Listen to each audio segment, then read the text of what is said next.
วัดศรีมงคลเป็นวัดเก่าแก่มาขอพรได้คักแท้แท้พาให้อยู่ดี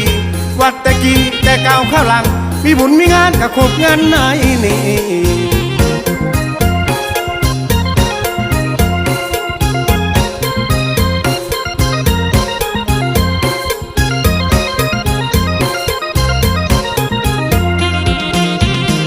โอ้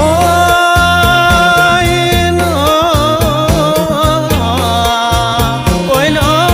บ้านท่าโพเฮานี่การนำดีใจพร้อมพำคำเอ่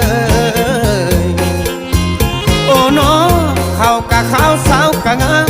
ป้ากะลายนอแท้โอ้ยแล้วบ่อยากเมื่อทานเอ่ย